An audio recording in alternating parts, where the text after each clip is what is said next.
ekstrem kiri yang menyimpang. Ahlussunnah di tengah-tengah sesuai dengan bimbingan Allah dan juga Rasulnya alaihi salatu wassalam. Di antara itu kalau antum sadar, kalau antumnya nggak ngantuk, antum baru ngerti. Waduh Ustaz, mukadimahnya kelamaan Ustaz. Jadi dari jam 10 kurang sampai jam 11 lebih seperempat itu mukadimah ya kan. Antum paham tak? Itu mukadimah. Saya harus menerangkan kepada antum dari mulai awal. Saya kirim antum. Nih prinsipnya. Sampai kepada pembahasan kita sekarang ini. Sikap wasatiyatu ahli sunnah. Di antara sikap ahli sunnati wal jamaah. Di antara sekte-sekte yang ada. Ialah sikap tengah ahli sunnah. Di dalam prinsip al-wala wal bar. Prinsip ini yang sekarang ini sedang beramai-ramai. Mau dihancurkan oleh ashabul ahwa'i wal bidah. Prinsip ini sama mereka. Mungkin gitu kalau mereka bisa kayak makanan gitu, mau dilumet-lumet, mau dihancur-hancurkan sehabis-habisnya sama mereka. Dikarenakan prinsip ini barakallahu fikum merupakan aslul usul, satu prinsip yang paling mendasar pada agama ini dan pada prinsipnya Ahlus Sunnati wal Jamaah. Dengan prinsip ini mereka membongkar penyimpangan-penyimpangan seluruh sekte-sekte yang ada. Dengan prinsip ini Ahlus Sunnati wal Jamaah menunjukkan sikap yang tepat dalam mensikapi semua sekte-sekte yang ada. Sehingga jangan heran kalau di zaman sekarang ini khalafitina azakumullah, pertarungannya itu ialah di dalam kerangka al-wala wal bara.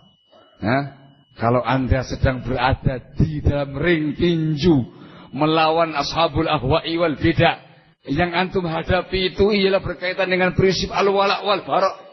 Dan Ahlus Sunnah sekali lagi menunjukkan sikap yang tepat, sikap yang tengah antara dua senyimpang di dalam prinsip al-wala' wal, khususnya dalam mensikapi ashabul ahwa'i wal bid'ah. Di tengah-tengah Anda ada prinsipnya Ahlus Sunnah. Anda tengok sebelah kanan ashabul hulu, orang-orang yang melampaui batas dalam memuji ahlul bid'ah, sururiyin. Antum bela sebelah kiri juga terdapat sekte yang sangat ekstrim, hulu, terlalu kasar dalam mensikapi ashabul ahwa'i wal bid'ah. Kamu tengok sebelah kiri, sekte Haddadiyun. Barakallahu fikum, Ahlus Sunnah. Maka jangan heran kalau kemudian dari kalangan sururiyin menggempur Ahlus Sunnah. Dari kalangan Haddadiyun menggempur Ahlus Sunnah. Tambah lagi yang lain-lainnya. Dalam poin-poin tadi itu, Syiahnya gempur, Rafidhahnya gempur, terorisnya gempur, semuanya menggempur. Seperti yang saya katakan di awal tadi, dakwah salafiyah, dakwatun mustahdafah. Dakwah yang dijadikan incaran semua pihak. Dakwah yang dijadikan TO oleh semua pihak. Barakallahu fikum. Itu kata-kata yang lama saya dengarkan. Kalau secara langsung yang saya dengarkan, itu saya dengarkan langsung dari Syekhuna Abdurrahman Ibn Umar Mar'i Al-Adani. Syekh Abdurrahman bin Mar'i Al-Adani hafizahullah ta'ala wa ra'ah. Ketika saya masih di Yaman. Masih di Yaman, masih tenang, masih santai di Yaman, masih belajar di sana. Di Masjid Mazra'ah. Berdua beliau. Ketika itu yang terkait dengan masalah majalah. Itulah beliau menyampaikan sama kita. Hadhihi dakwatun mustahdafah. Saya seakan-akan di depan saya sekarang ini. Seakan-akan. Karena saya bisa membayangkan suasananya ketika itu. Bagaimana situasinya. Bagaimana ketika itu. Saya berdua sama beliau. Beliau mengatakan demikian. Hadhihi dakwah mustahdafah. Dakwah ini adalah dakwah yang dijadikan incaran semua musuh-musuh. Ini mukadimahnya beliau. Yang intinya beliau mengatakan, maka sebagai Ahlus Sunnati wal Jamaah kita bisa mengerahkan semua wasilah, semua sarana dan prasarana yang mubah, yang boleh untuk melawan mereka. Sehingga dakwah itu tidak semata-mata ceramah, tidak semata-mata muhadharah, tidak semata-mata khutbah Jumat. Kita gunakan wasilah-wasilah yang ada ini untuk menyebarkan dakwah kita ke semua pihak. Sampai kita ke sana. Makanya dengan majalah ini, dengan ini, semuanya dikarenakan dakwah salafiyah, dakwatul mustahdafah. Kalau sekarang makamnya ini menghadapi berbagai macam sekte-sekte yang ada, dakwatul mustahdafah, terutama di dalam prinsip al-wala wal bara, terutama dalam bab bara'ah min ashabil ahwa'i wal bid'ah. Sikap bara' kepada ashabul ahwa'i wal bid'ah. Masya Allah. Lanjut. Belum ngantuk? Belum capek? Ya, antum belum capek ya? Masya Allah. Baik, Pak. Di sini perlu terlebih dahulu kita sampaikan kepada kalian semua, bagaimanakah sesungguhnya prinsip salaf, prinsip ahlus sunnati wal jamaah di dalam mensikapi ahlul bid'ah wal ahwa. Seperti yang dijelaskan tadi, di antara satu prinsip dari prinsip-prinsip Islam, prinsip-prinsip ahlus sunnati wal jamaah ialah prinsip al-wala wa, prinsip berloyalitas dan prinsip berbaroah, berlepas diri. Ada pihak-pihak yang harus kita cintai, kita loyal padanya. Ada pihak-pihak yang harus kita berikan kepada mereka. Di antara pihak yang harus kita cintai, yang betul-betul murni kecintaan kita, ialah para anbiya wal mursalin, para nabi dan para rasul alaihi wassalatu wassalam. Terkhusus Nabi kita Muhammad alaihi salatu wassalam, kita cintai mereka dengan tanpa ada rasa kebencian sedikit pun.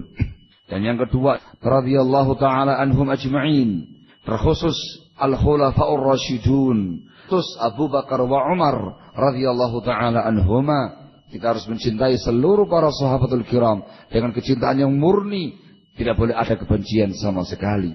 Begitu pula kaum mukminin, orang-orang yang beriman kepada Allah Subhanahu wa taala yang sempurna keimanannya, atau kebaikan-kebaikan mereka sangat banyak sehingga menutupi kejelekan-kejelekan mereka. Dari kalangan para ulama, dari kalangan para siddiqin, para syuhada, para sholihin, para ulama, semua dengan kecintaan yang murni.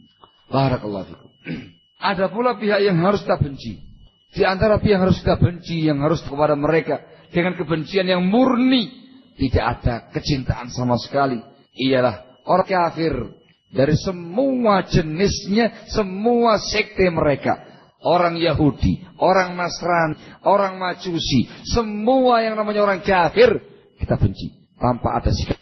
Termasuk di antara mereka ialah zanad, zindik, munafik i'tiqadi, yang menyembunyikan kekufuran mereka tadi dan menampilkan Islam secara zahir, disebut dengan zindiq atau zanadiqah, malahidah. Termasuk di dalamnya ialah asal mukaffirah bi bid'atihim, al-mukaffarah bi bid'atihim, dari ahlul bid'ah yang dinyatakan kafir dengan sebab bid'ahnya mereka. Semacam Rafidah, saya mengatakan Syiah, semacam Rafidah, semacam Jahmiyah, semacam Batiniyah, semacam Qaramitah, disingkirkan oleh para ulama dikarenakan bid'ah mereka, dibenci dengan tanpa rasa cinta sama sekali. Barakallahu. Begitu pula kita harus memberikan sikap bara'ah yang lebih dominan kepada kaum muslimin yang terjatuh pada bid'ah atau dari kalangan ahlul bid'ah yang betul membahayakan bid'ahnya, atau dari kalangan orang-orang yang ma'ruf, yang masyhur dengan dosa besarnya, dengan kemaksiatannya, sehingga dikenal sebagai ahli maksiat, dikenal sebagai ahlul bid'ah. Kita harus memberikan sikap barok yang lebih kepada mereka. Walaupun di situ ada unsur loyalitas, dikarenakan mereka masih muslim. Terbentuk loyal kita tidak boleh mengkafirkan mereka dengan tanpa hak. Di antara loyal kita, kalau ada yang mati di antara mereka diurus dengan jenazah Islam, dikuburkan di kuburannya kaum muslimin. Mereka kita doakan hidayah, kita doakan rahimahullah. Yang lebih kepada mereka, dikarenakan beriman kepada mereka, dan dikarenakan kemaksiatan. Mauqif khusus, dikarenakan ahlul itu penyakitnya, mara bahayanya di kalangan kaum muslimin itu lebih mengerikan, lebih membahayakan kemaksiatan. Dinukil dari sebagian salaf, di antaranya Sufyan ats-Tsauri rahimahullah, beliau menyatakan al-bid'atu ahabbu ila iblis min al-ma'siyah. Bid'ah itu lebih dicintai iblis daripada maksiat. Disebutkan para ulama kita, dikarenakan ahlul bid'ah itu merasa dirinya benar, merasa dirinya di atas sebuah agama, sehingga tidak mendapatkan taufik untuk bertobat. Sementara ahli maksiat merasa dirinya rusak, dirinya kacau, dirinya preman, dirinya banyak dosa, dunianya hidupnya, tapi karena hawa nafsu dan syahwat, terkena hal orang yang jelek, sehingga memudahkan, terlebih mudah bagi mereka untuk menemukan taufik bertobat kepada Allah Subhanahu wa ta'ala. Barakallahu fikum. Ini terkait dengan ashabul ahwa'i wal bid'ah. Khanafatina azakumullah. Sikap khusus yang ditunjukkan oleh ulama terkait dengan ashabul ahwa'i wal bid'ah itu diwujudkan dalam beberapa prinsip mulia. Yang pertama, ini harus dirinci dulu ya. Yang pertama ialah dhammul bid'ah wa ahliha. Mencela kebid'ahan dan ahlul bid'ahnya. Seperti yang disebutkan dan diwanti-wanti oleh Rasulullah SAW, wa iyyakum wa muhdatsatil umur fa in kullu bid'atin dhalalah. Hati-hati ada-adakan pada agama ini perkara bid'ah. Yang namanya bid'ah itu adalah sesat. Barakallahu fikum. Maka prinsipnya salaf khusus kepada ahlul bid'ah ialah mereka mencela bid'ahnya dan mencela pelakunya. Diriwayatkan dari salah seorang tabi'in, Sa'id rahimahullah, diriwayatkan oleh Abdul Razzaq dalam musannafnya, Al-Baihaqi dalam sunannya, Al-Khatib Al-Baghdadi dalam bukunya Al-Faqih wal Mutafaqqih, dari Sa'id annahu ra'a rajulan yusalli ba'da tulu'il fajri akthar min rak'atain yakthuru fiha ar-ruku'a was-sujud. Disebutkan dari Sa'id ibn Musayyab, dia pernah melihat seseorang laki-laki setelah terbitnya fajar lebih dari 2 rakaat dia banyak rukuknya dan banyak sujudnya. Salat setelah fanahahu, maka Sa'id ibn Musayyab pun melarang orang tadi. Faqala, orang tadi berkilah menyatakan, ya Aba Muhammad yu'adzibuni. Fanahahu, maka Sa'id ibn Musayyab pun melarang orang tadi. Faqala, orang tadi berkilah menyatakan, ya Aba Muhammad yu'adzibuni Allahu ala salah. Wahai Abu Muhammad, apakah Allah akan mengazab aku karena aku sholat? Ini namanya apa? Syubhat. Apakah Allah karena saya sholat? Saya kan sholat, dan ngapa-ngapain? Apa mungkin Allah mengazab saya karena saya sholat? Jawabannya Sa'id ibn Musayyab, tidak. Allah tidak mengazab kamu karena kamu sholat.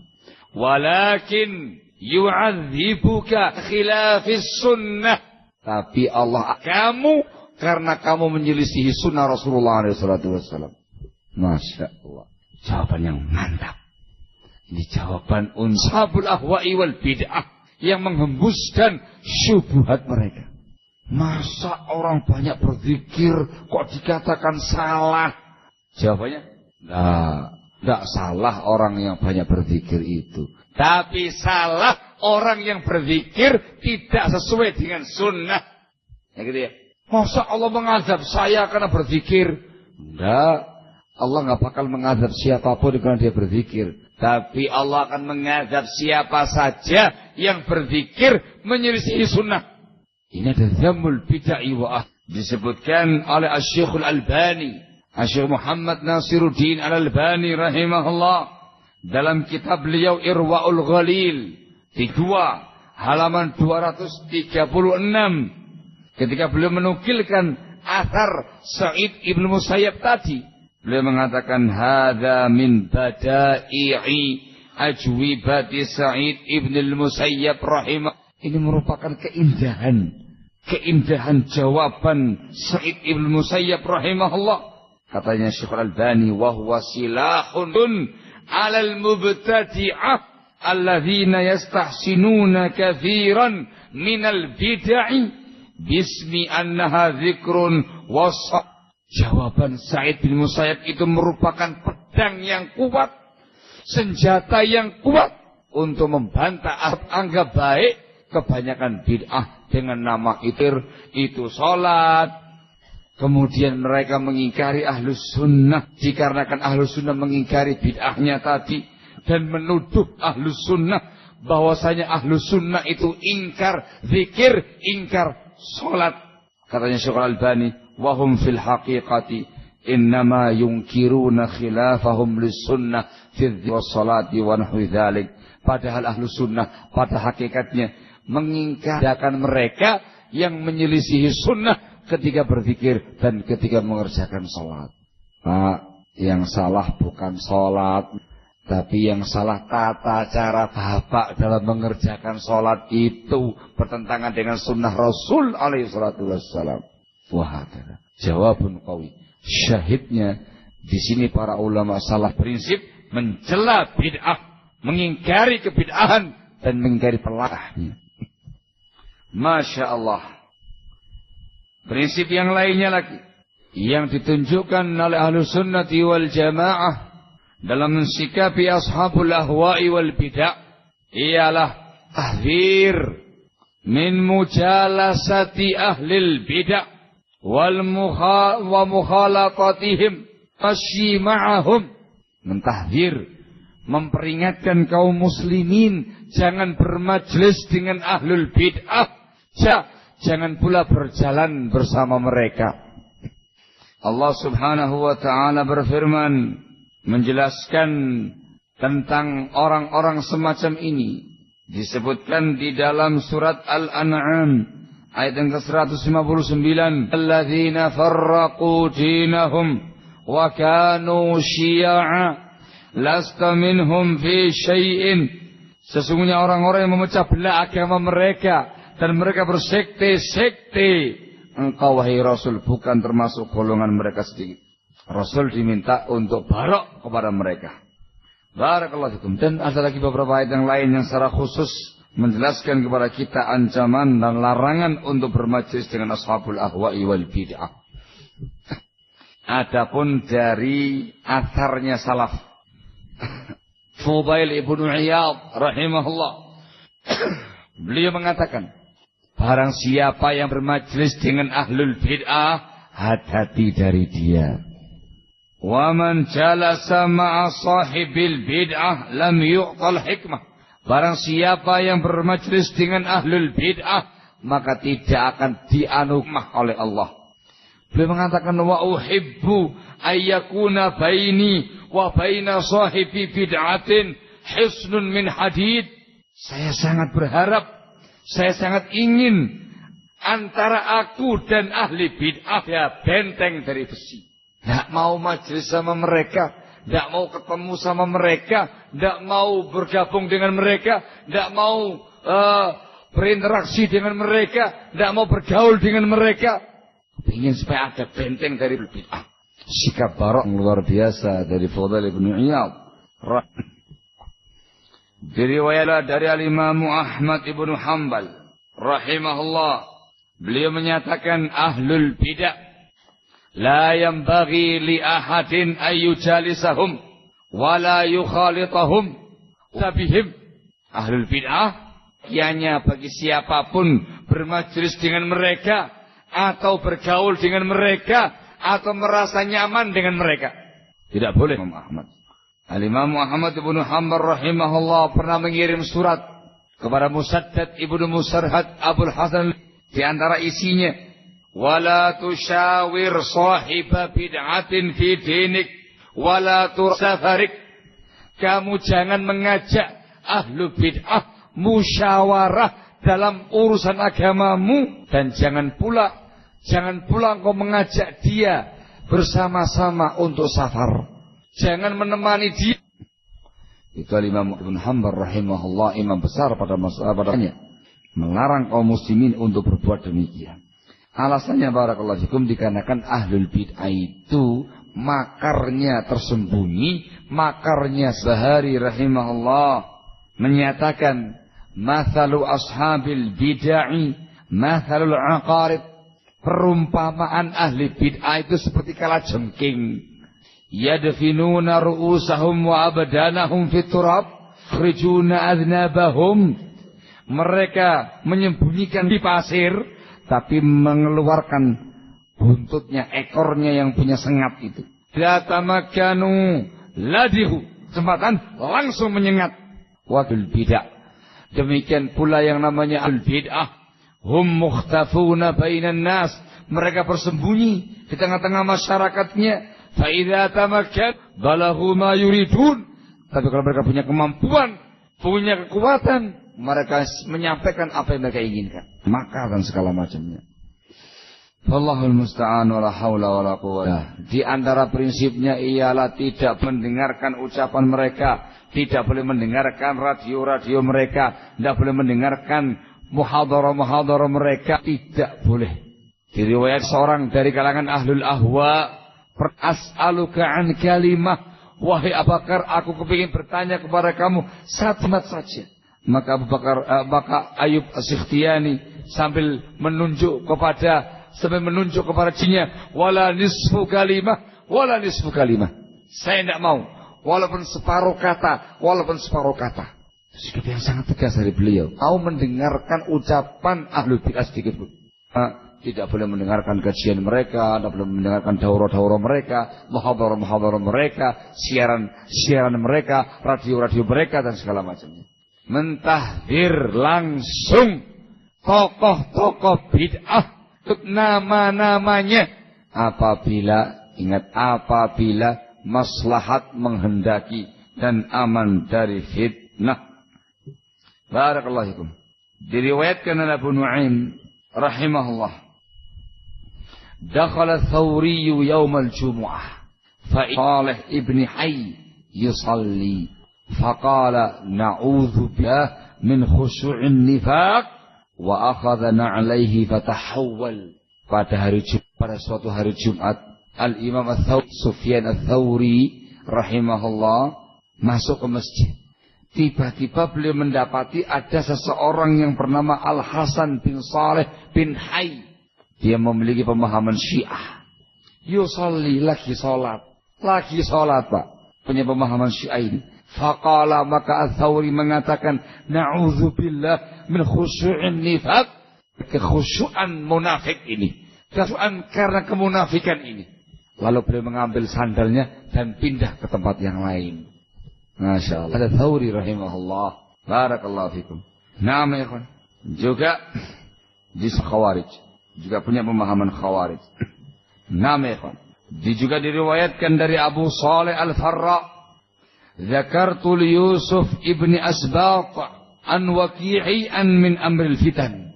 Saya pernah menyebutkan kepada Yusuf bin Asbat tentang Waqi' sesuatu. Faqala, maka berkata Yusuf, dzaka yushbihu ustadzah. Faqultu li Yusuf, maka saya kata kepada Yusuf bin Asbat, ma takhaf an takuna hadhihi ghibah? Apa kamu tidak khawatir ini merupakan perkara ghibah? Faqala, kenapa wahai orang dungu? Gitu ya kan. Lima ya ahmak, ana khairun li haula min abaihim. Saya lebih baik bagi mereka daripada bapak dan ibu mereka. Ana an'amalu bima ahdatsu fatattab auzaruhum. Saya melarang orang jangan sampai mengamalkan bid'ah mereka, sebab nanti dosa-dosa masyarakat itu akan mengikuti pelaku-pelaku tadi. Wa man atrahum kana adharru alaihim. Siap muji bid'ah tadi, memuji-muji tokoh bid'ah tadi, itu justru lebih membahayakan mereka, lebih memadharati. Luar biasa. Itu sikapnya para ulama. Ini menunjukkan ya khanafitina azakumullah, sikap tegas dan keras kepada ashabul ahwa'i wal bid'ah. Bukan pelampiasan emosi pribadi, bukan melampiaskan menyelamatkan ahli bid'ah tadi, supaya jangan sampai banyak masyarakat yang mengamalkan bid'ahnya. Sebabnya nanti dosa masyarakat akan mereka pikul. Wallahul musta'an. La haula wala quwwata illa billah. Di antara prinsipnya Ahlus Sunnah terkait dengan ashabul ahwa'i wal bid'ah ialah hajrul mubtadi'.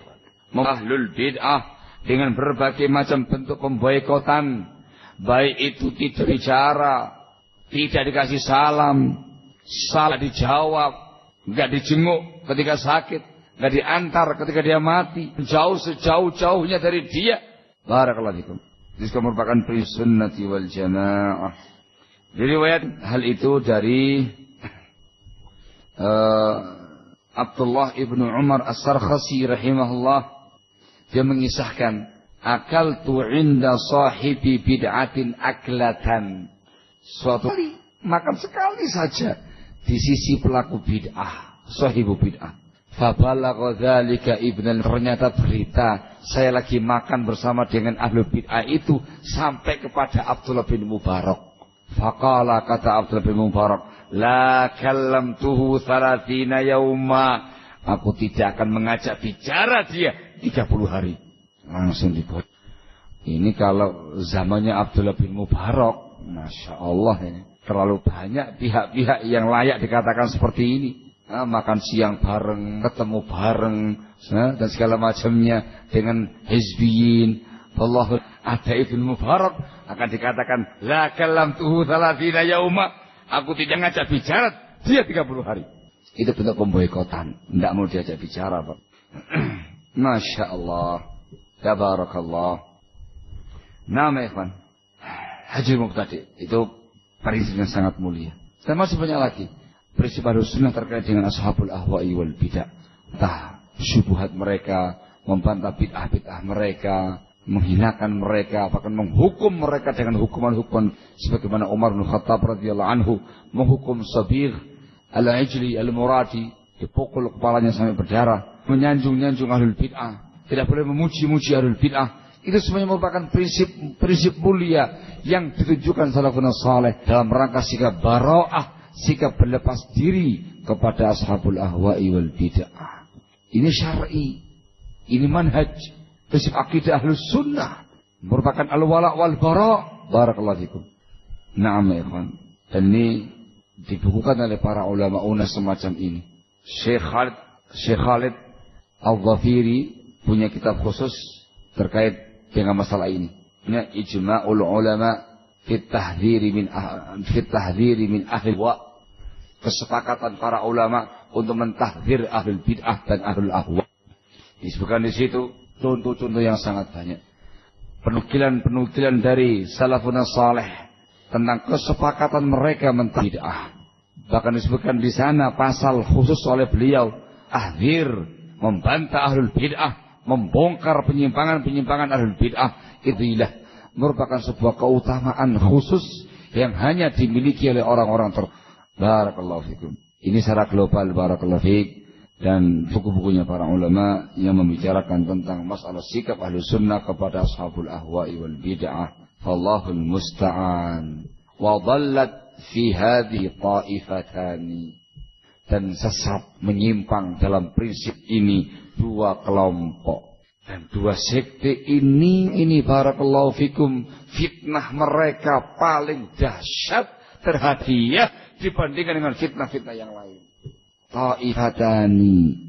Dikarenakan dua sekte ini barakallahu fikum kan korban abna'us salafiyyin, putra-putra salafiyyin, putra-putra ahlus sunnah, memakan korban orang-orang yang dahulu barisan ahlus sunnah, yang dahulu menyuarakan dakwah salafiyah, yang dahulu bersama-sama dengan ahlus sunnah dalam satu barisan. Dan dua sekte ini berkaitan dengan prinsip mensikapi ashabul ahwa bid'ah. Sekte pertama ialah Sururiyah. Sekte ialah Haddadiyah. Barakallahu fikum. Jam 12, skors dulu. Gitu ya.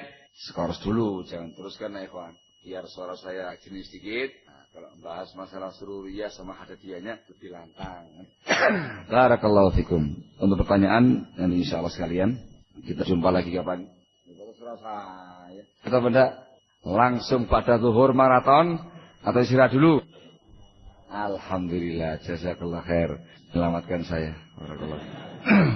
Baik, kita istirahat dulu. Kita ya jam-jam 1, jam-jam setengah 2 lah insyaallah ya. Nanti istirahat dulu, makan siang dulu, freshkan dulu. Nanti kita ketemu lagi. Ta'ifatani.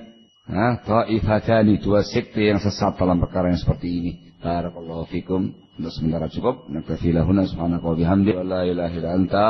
Astaghfiruka wa atubu ilaika. Fadhalu. Hafizakumullah.